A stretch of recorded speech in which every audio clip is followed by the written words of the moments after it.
Bonjour à tous et bienvenue à la présentation Institut Intelligence et Données, fédérer l'expertise en intelligence artificielle et valorisation des données à l'Université de Laval. Cette présentation sera présentée par le professeur Christian Gagné. Donc, je me présente. Mon nom est Laurence Renaud, je suis conseillère à la planification et à la performance chez Vado. Je serai la modératrice pour cette présentation.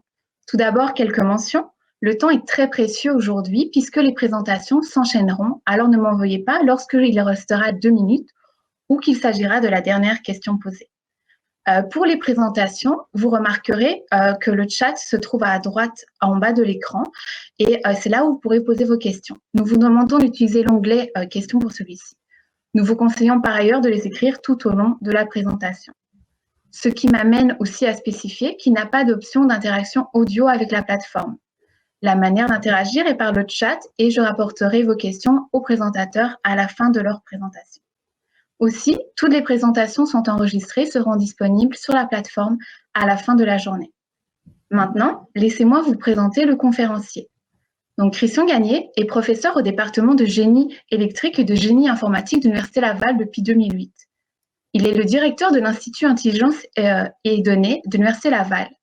Il détient une chaire en intelligence artificielle Canada CIFAR et est membre associé à MILA.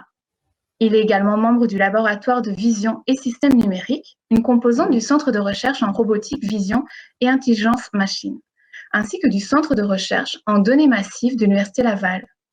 Il fait partie des regroupements stratégiques répartis et uniques du FRQNT, du Centre Vitam, du FRQS et de l'Observatoire international sur les impacts sociaux de l'IA et du numérique. Il a complété un doctorat en génie électrique en 2005 pour ensuite effectuer un stage postdoctoral conjointement à l'INRE-Saclay et l'Université de Lausanne en 2005-2006. Il a œuvré comme associé de recherche en milieu industriel entre 2006 et 2008. Ses intérêts de recherche portent sur l'élaboration de méthodes pour l'apprentissage machine et l'optimisation stochastique. En particulier, il s'intéresse au réseau de neurones profonds, à l'apprentissage et au transfert de représentation, au méta-apprentissage, ainsi qu'à l'apprentissage multitâche. Il s'intéresse également aux approches d'optimisation basées sur des modèles probabilistes, ainsi qu'aux algorithmes évolutionnaires, entre autres pour l'optimisation boîte noire et la programmation automatique. Une part importante de ses travaux porte également sur la mise en pratique de ces techniques dans des domaines comme la vision numérique, la microscopie, la santé, l'énergie et les transports. Professeur Gagné, la parole est à vous. Merci beaucoup pour la présentation. Donc, dans mes différents chapeaux aujourd'hui, je vous parle à titre de directeur de l'Institut Intelligence et Données. Et donc, avant de commencer, je vais faire un rapide survol de l'écosystème en IA de la région de Québec parce que, comme vous devez le savoir, l'Université Laval est située dans la très belle ville de Québec et non pas dans la ville de Laval. Détail historique important, mais bref, par rapport à l'IID, l'Institut Intelligence et Données que je dirige, on se positionne dans la région de Québec. Il faut voir que la région de Québec, il se passe des choses très intéressantes à Montréal, mais il y a quand même beaucoup de choses qui se passent à l'autre bout de la 20 à Québec par rapport à l'écosystème des entreprises. Donc, on a un survol de plusieurs entreprises qui utilisent l'intelligence artificielle, la valorisation des données dans leurs activités. Donc, ça, c'est du côté industriel. Puis du côté également recherche académique, recherche en milieu de la santé, dans les CCTT. Il y a quand même un bel écosystème qu'on a dans la région. Et on positionne l'IID, le nouvel Institut Intelligence et Données, parce qu'il a été lancé il y a un peu plus d'1 an, au centre de ces activités-là, parce qu'on vise à fédérer l'essentiel des activités dans le domaine à l'Université Laval. Puis on est en lien fort avec plusieurs autres entités qu'on trouve dans la région. Donc, on voit qu'il y a une spécialisation assez variée. On a l'Observatoire qui est pas universitaire québécois, mais qui est basé à l'Université Laval, l'Observatoire international sur les impacts sociétaux de l'IA et du numérique.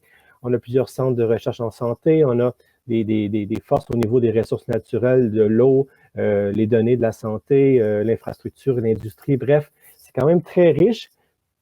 Et si ça vous intéresse d'en savoir plus, on a justement publié un rapport sur survol de l'écosystème dans la grande région de Québec à l'automne dernier. Donc, la recherche en IA, elle est bien présente à l'Université Laval. On a évalué qu'il y a une 50aine de projets de recherche actifs vraiment dans le domaine de l'IA. Il y a 111 chercheurs différents qui touchent à l'IA à différents niveaux. Et on dirait qu'on structure la recherche en IA, en sciences des données à l'Université Laval, comme étant il y a un noyau vraiment de chercheurs qui s'intéressent aux aspects un peu traitement de données, développement d'algorithmes d'apprentissage machine. Donc, c'est vraiment des chercheurs en informatique, statistique, génie informatique qui s'intéressent aux méthodes. Mais il y a beaucoup de chercheurs autour également qui intègrent l'IA dans leurs activités. Et ce qui est la saveur, on peut dire, de l'Université Laval puis de la grande région de Québec, c'est qu'on a beaucoup d'activités dans l'application, dans le traitement de données qui proviennent du monde réel, du monde physique. Donc, des données, par exemple, de caméras, des données au niveau industriel, robotique, des données géoréférencées. Donc, il y a des forces en géomatique à l'Université Laval. Puis aussi, beaucoup dans nos activités liées aux ressources naturelles, en foresterie, en agriculture, en sciences de la santé. Et donc, de ces deux axes-là, de méthode et d'application de données du monde réel, on a aussi un axe d'avoir une approche éthique et socialement responsable qui se développe beaucoup par l'Observatoire, par l'IDEA, qui est l'Institut d'éthique appliquée, et par une variété de chercheurs qui sont dans différents domaines du droit, des sciences sociales, philosophie, etc. Donc, c'est un peu le triangle qui caractérise les activités en IA, et l'Institut Intelligence et Données se situe au centre de tout ça. Donc, il y a plusieurs activités dans l'application de l'IA dans plusieurs domaines. Comme je vous dis, il y a plusieurs chercheurs. Puis, un aspect intéressant de l'Université Laval, c'est que c'est la grande université de la région de Québec. Il y a une grande variété de domaines couverts par l'Université Laval. Donc, on a la santé, la science sociale, du génie et plusieurs autres domaines assez caractéristiques. Puis, on est quand même présent dans différents domaines où on fait l'usage de l'IA. Et donc, pour vous présenter ce que c'est l'Institut Intelligence et Données, ce que vous devez savoir, c'est qu'on a eu un financement de 3,1 millions sur 3 ans qui a été annoncé l'année passée. Donc, c'est un peu notre fonds de démarrage de fonds qui vient du ministère de l'Économie et de l'Innovation. Et donc, l'objectif, c'est de créer vraiment un pôle d'expertise en IA et en sciences des données qui soutient le développement d'activités de recherche, de formation, de transfert technologique. Notre mandat est quand même assez similaire selon les mêmes aspects qu'Ivado, je dirais. Donc, on a une belle collaboration avec Kivado, mais on a aussi un aspect un peu Mila également, en lien avec Mila par rapport à l'expertise en soi en apprentissage machine. Et donc on a cet aspect-là un peu spécialisé sur le traitement de données, mais également de fédérer l'ensemble des activités en valorisation des données. Donc, on a une approche vraiment multidisciplinaire. On veut créer un pôle d'expertise où là, on crée des dialogues, on a des dialogues avec les gens dans différentes disciplines où on peut avoir vraiment l'intégration en soi de méthodes de valorisation de données et d'intelligence machine. Donc, on est organisé selon 4 axes d'intervention. Le premier axe, c'est l'axe de l'environnement physique. Donc, c'est un peu vraiment, quand je vous parlais de traiter des données du monde réel, ça se reflète beaucoup dans cet axe-là. Donc, d'explorer l'usage, l'interaction entre l'environnement physique, les données, à l'échelle à la fois des individus, des bâtiments, d'une ville, d'un territoire. On peut inclure les villes intelligentes à ce niveau-là, mais également tout ce qui est vision, capteurs de différentes natures, véhicules autonomes, etc. Donc, robotique mobile, donc quand on parle de véhicules autonomes. Donc, ça, c'est un de nos axes d'intervention. Un autre axe qui est très bien soutenu, je dirais, dans nos activités, c'est l'axe santé et études du vivant. On a quand même de nombreux chercheurs en sciences de la santé, en biomédical, qui utilisent l'IA, la valorisation des données. Donc, on parle de génomique à une échelle vraiment, d'étudier aussi les interactions moléculaires, par exemple, dans le cerveau, jusqu'à des aspects plus d'imagerie médicale et même au niveau populationnel, d'étudier le citoyen, la santé des citoyens dans leur environnement. Et selon différents aspects, là, ce qu'on appelle la santé durable, qui est une des priorités de l'Université Laval. Et donc, l'ID s'intéresse, axe plusieurs de ses activités selon ça. On a également le troisième axe où là, c'est plus vraiment les gens qui font de la méthode, donc les gens en informatique, statistique, qui visent à développer des moyens de traiter les données. Donc, on vise des méthodes génériques, mais il y a quand même un bon aspect de rendre ces méthodes-là applicables et utilisables. Et donc, il y a des belles collaborations qui se font entre les gens de l'axe des méthodes et les gens des autres axes pour mettre ça en valeur. Et finalement, on a le quatrième axe qui est au niveau de l'éthique, confidentialité et acceptabilité sociale. Donc, on veut vraiment avoir des relations très proches et d'avoir des dialogues entre les gens plus techniques et les gens plus au niveau qui s'intéressent au niveau des impacts et de peut-être concevoir des méthodes là, où, par exemple, on fait du privacy by design, où on s'assure que ce qui est fait est bon en termes d'impact social, d'acceptabilité sociale. Donc, ça, c'est un peu l'aspect des chercheurs, mais on a également un mandat de développer, de collaborer avec les entreprises et les organisations de la région.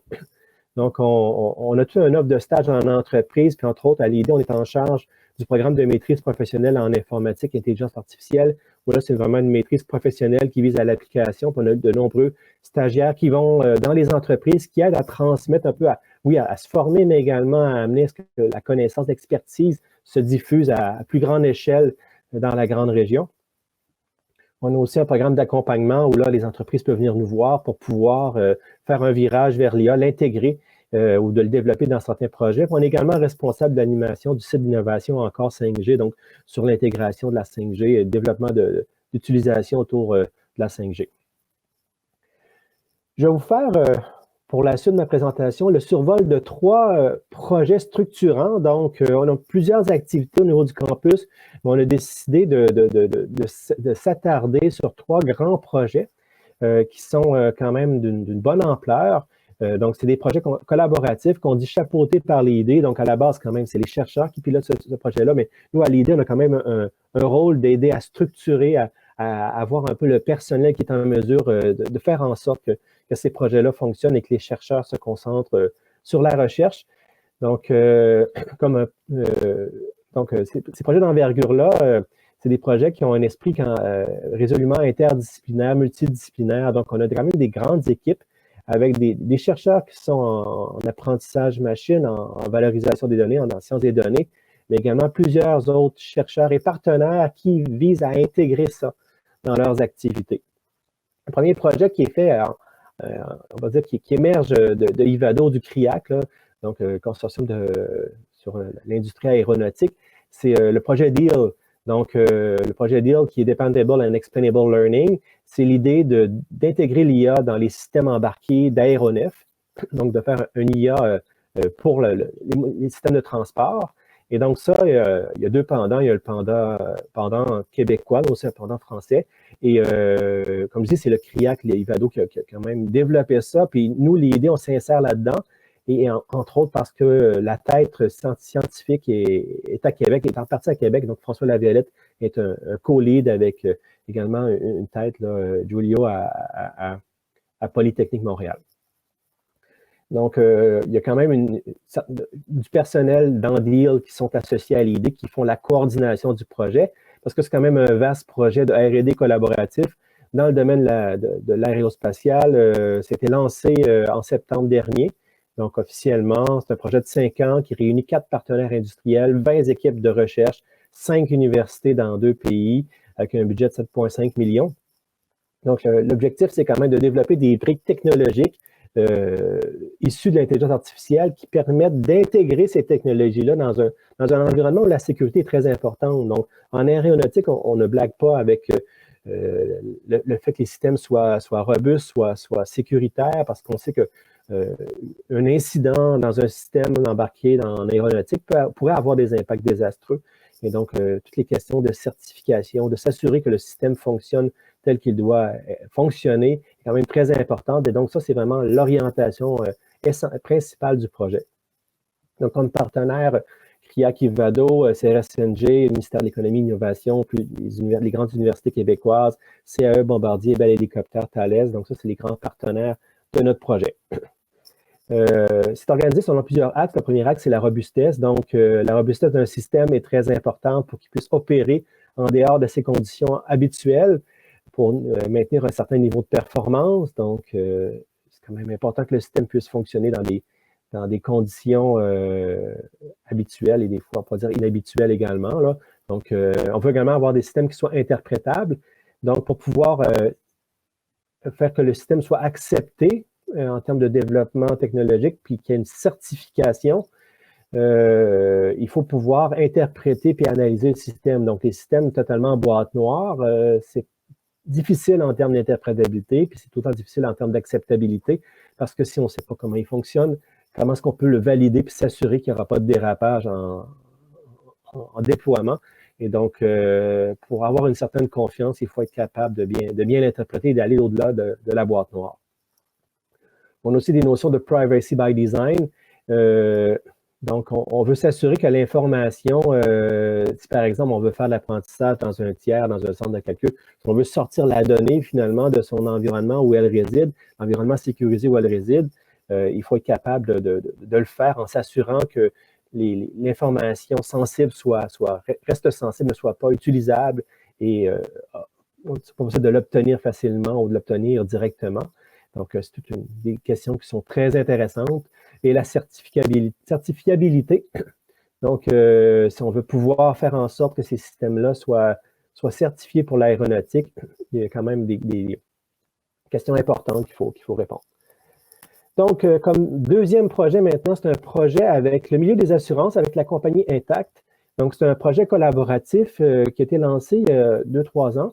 Donc, l'idée, c'est qu'on veut développer des méthodes de traitement, d'analyse de données massives, entre autres basées sur l'apprentissage machine, des informations textuelles, des concepts complexes qui ont dans des images, des données de capteurs géolocalisés. Donc, pour faire de la reconnaissance, de la prédiction précise. Donc, c'est un projet qui est organisé autour d'une subvention RDC, donc R&D collaborative. Donc, les axes de recherche de la subvention RDC sont plus applicatifs. Donc, on parle de gestion de réclamation, donc comment bien gérer la réclamation, faire un suivi de l'appréciation du comportement client. On a aussi un aspect plus recherche fondamentale qui est une chaire de recherche industrielle du CRSNG avec Intact, qui est donnée également à François Laviolette. Là, son nom revient, il était à la fois sur DIL et sur le projet avec Intact. Donc là, on revient à des questions d'interprétabilité. Donc, c'est distinct à la fois apparenté. Donc, de faire des systèmes d'apprentissage automatique interprétables, l'apprentissage profond, donc qui est quand même un aspect de l'apprentissage automatique qui est très intéressant, mais qui est vraiment où l'aspect boîte noire est très présent. Donc, comment être capable d'interpréter des modèles de réseaux de neurones profonds et des représentations en général interprétables. Donc, l'interprétabilité est très présente dans l'aspect chair du projet avec Intact. Et donc, tout ça est lié. Donc, on parle d'une chaire, on parle d'une RDC, mais il y a de nombreux chercheurs de l'Université Laval qui sont impliqués dans ce projet-là. Puis, ces notions-là s'entrecroisent, sont quand même très liées. C'est tissé serré. Donc, la chaire et la RDC existent en symbiose, finalement, fonctionnent en symbiose. Et comme troisième projet que je vais vous présenter, c'est sur la présence, les femmes face au défi de la transformation numérique et en particulier dans le cas de l'assurance. Donc, on voit que l'assurance, Québec est une grande ville d'assurance, le deuxième centre dans l'Est du Canada après Toronto. Donc, il y a plusieurs centres sociaux d'entreprises en assurance à Québec. Puis, on a un mandat d'étudier un peu la place des femmes dans le milieu de l'assurance, puis en quoi est-ce que la transformation numérique va avoir un impact sur la carrière des femmes qui travaillent dans le service à la clientèle et services administratifs dans le secteur de l'assurance au Québec. Donc ça, c'est mené par un consortium de recherche. L'idée est un élément de ce consortium-là. Donc, il y a plusieurs autres centres de recherche de l'Université Laval qui sont impliqués. Donc, nous, on apporte une expertise en traitement des données, en analyse un peu quantitative. Donc, et ça, c'est fait en partenariat avec 4 compagnies d'assurance canadiennes. Donc, on regarde comment évaluer la nature, l'étendue de la transformation numérique dans les postes occupés par les femmes, comment on peut développer des approches de gestion de compétences, de formation et de soutien pour aider à ce que la main-d'œuvre féminine puisse se développer dans ce contexte-là, puis évaluer des modèles de formation, d'accompagnement, de développement de carrière. Donc, pour permettre une amélioration continue. Donc, c'est quand même, les retombées peuvent être très intéressantes. On peut mobiliser donc toutes les parties. On veut trouver des solutions viables pour la transformation numérique, pour aider à ce que la main-d'œuvre puisse évoluer et suivre finalement les changements qu'on anticipe au niveau du numérique de façon large et sur plusieurs aspects, parce que c'est important pour s'assurer que la main-d'œuvre puisse suivre et de valoriser, puis s'assurer qu'il y a quand même une progression, qu'il y a des emplois intéressants pour l'ensemble de notre main-d'œuvre. Et le talent est très présent, le talent est présent chez les femmes, puis on a besoin d'avoir quand même une très bonne intégration, puis une valorisation là, de cette main-d'œuvre. Donc, pour faire l'essentiel, on fédère la recherche et l'innovation en intelligence artificielle et valorisation des données au sein de l'IID. On a plusieurs facettes. Je vous ai présenté certaines de ces facettes, 3 projets structurants. Si vous êtes intéressé à en savoir plus, visitez notre site web qui est très étoffé, qui présente quand même bien ce qu'on fait et on a également une forte présence sur les médias sociaux. Donc, merci beaucoup. Merci beaucoup, professeur Gagné, pour votre présentation. Nous avons une question de la part du public, de la part de Tudor Antoi. Il vous demande, qu'est-ce que vous pensez le plus important? La qualité des données et la quantité des données des tests ou les améliorations des algorithmes? Ça fonctionne en symbiose. Donc, pas de données, pas d'apprentissage machine. Donc, d'avoir des données d'une certaine quantité. La qualité est importante, mais on peut souvent pallier au manque de qualité si on a la quantité qui couvre bien, puis les algorithmes peuvent aussi pallier. Mais c'est quand même un certain niveau de qualité est exigé, mais une tendance actuelle, c'est d'aller vers peut-être un grand volume, quitte à ce que la qualité de l'étiquetage soit plus faible ou soit plus bruitée. C'est acceptable. Puis maintenant, bien sûr, pour faire quelque chose avec ça, ça prend des bons algorithmes. J'ai de la misère je ne suis pas en mesure de vous dire que c'est l'un ou c'est l'autre. Tout ça fonctionne ensemble, mais je vous dirais qu'on est capable quand même de pallier au manque de qualité avec le volume. Ok, merci beaucoup. Nous n'avons pas d'autres questions, donc je vous remercie pour votre présentation et les résultats prometteurs de ces 3 projets de recherche structurants et multidisciplinaires qui témoignent notamment du travail considérable réalisé par l'IDE en un peu plus d'1 an d'existence. Donc, avant de conclure, j'aimerais vous rappeler que la prochaine présentation sera l'intelligence numérique et la neuroscience pour comprendre et optimiser l'expérience d'apprentissage en environnement immersif, présentée par Pierre-Marjoric Léger et Jean-François Delisle. Merci beaucoup. Au revoir. Merci.